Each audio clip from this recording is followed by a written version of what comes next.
Welcome to Chopstick Travel. I'm Luke Martin, and today I'm going to be experiencing one of Taiwan's 16 officially recognized indigenous tribes, the Tsou. So I'm here in Alishan Mountain, and as you can see, I'm surrounded by tea. So tea is a popular industry here in Alishan Mountain. But today I'm going to be meeting with a man named Mr. Fang, but he's also known as the Prince of Coffee. He's a local Tsou man that has revolutionized a new industry here in Alishan Mountain by growing high quality Taiwanese coffee. It's gonna be a great episode, so make sure you stay tuned until the end. Let's go learn about the Tsou culture.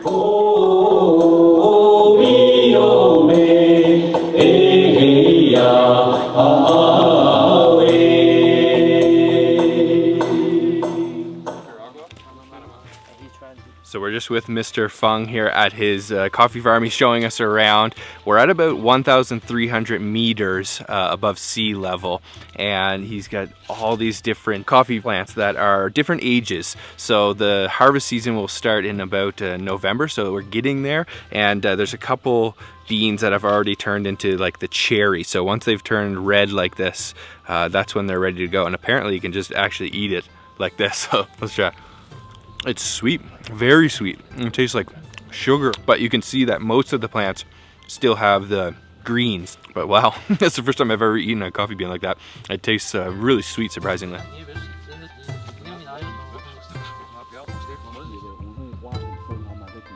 You can see just how packed these coffee plants are with the beans.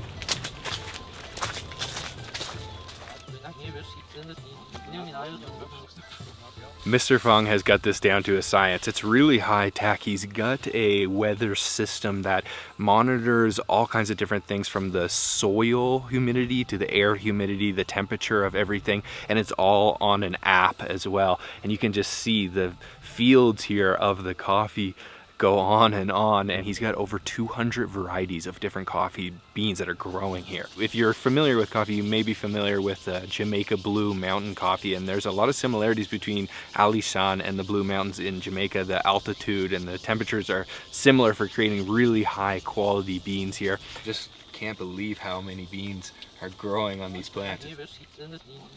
It's really cool to see a local Zhou person using their native lands to cultivate a new crop, a new industry that is really starting to boom here in Taiwan. Of course, these lands were a logging industry and the tea industry, of course, but now coffee is starting to become maybe even more popular than tea here in Taiwan.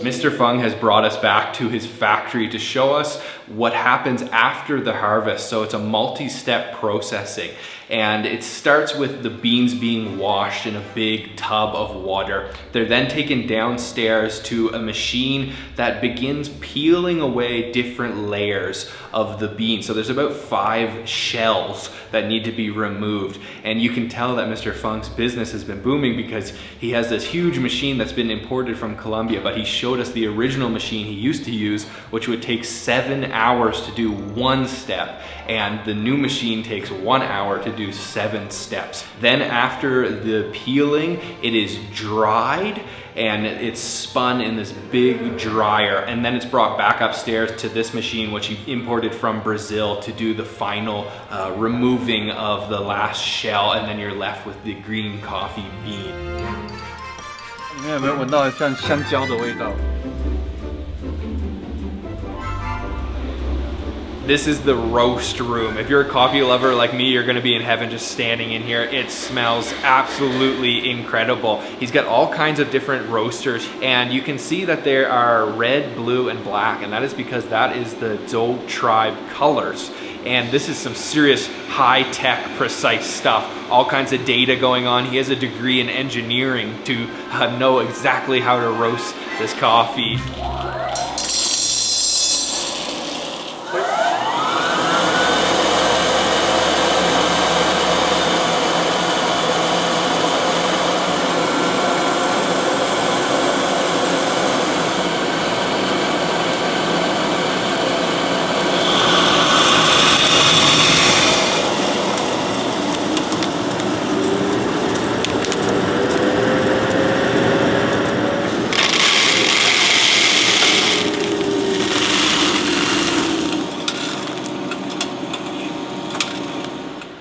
So we're just smelling the coffees. It looks like 8 different kinds that have all been ground up, and I can already smell them, but you're supposed to get your nose really in there. Oh man, that's amazing. That just wakes you up. Oh, and already totally different. This one's like a little fruity and almost like chocolatey and earthy. 巧克力的味道就是越烘的比较深，这两个。 So why these two taste like, it smells like chocolate? Yeah. The heavy roasted one, yeah. So Mr. Fang is putting in some hot water.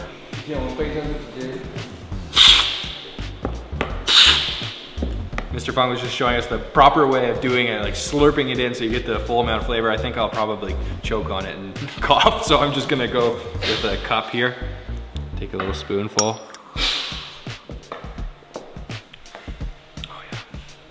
That's what I've been waiting for.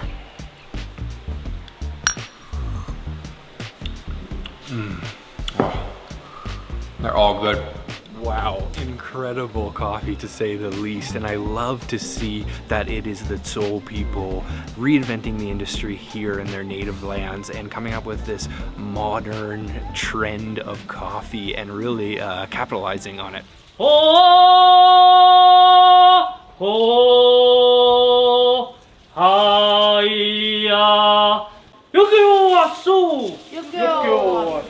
So I just had a traditional welcoming ritual by the Tsou Tribe. They are a smaller tribe, one of the 16 recognized here in Taiwan, about 3,500. They were just telling me there's even more monkeys in Taiwan than there is Tsou people. They gave me a little gift here. This is the YUYUPAS Cultural Center, right on the beautiful hills here. So gonna learn a little bit more about the Tsou culture now.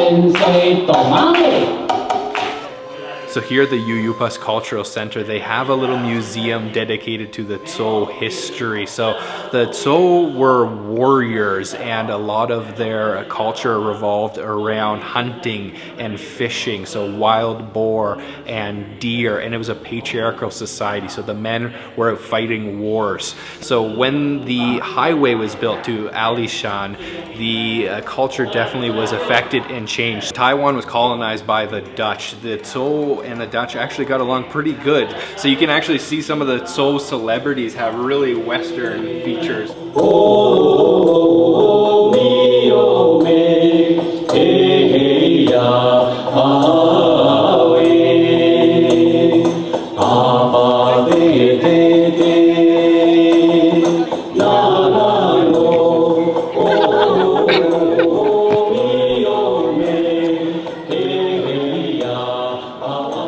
So of course things have changed for the Tsou. They've definitely gotten a little bit of a soft spot compared to their warrior ancestors. They have 2 little wild boars here named Yi and Oo.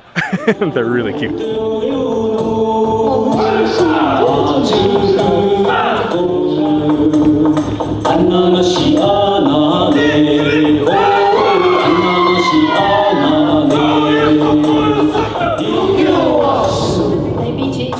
So I'm heading back now to Mr. Fang's house, and we're going to cook a traditional Tsou barbecue. So let's go have dinner.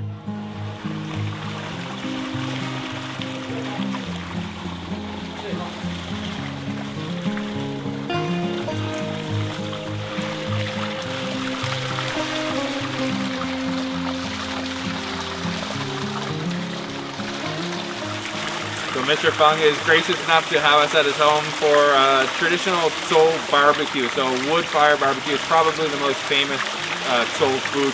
Sometimes using wild boar, but we just get some regular pork today. Some intestines, some pork ribs. I think it's gonna be good.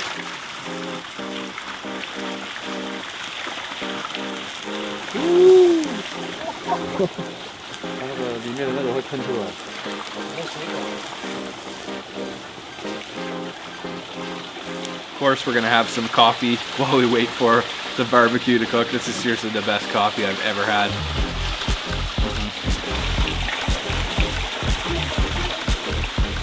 All right, let's try out some Tsou barbecue. Some grilled intestines here, super crispy looking. You know it's gonna be smoky. Pork ribs too. Whoa, that is super smoky, a little bit oily. That is a serious Taiwanese indigenous feast. If you haven't already, make sure to subscribe, hit the bell icon so you're notified, and I'll see you guys on the next episode of Shop Sick Travel. Bye.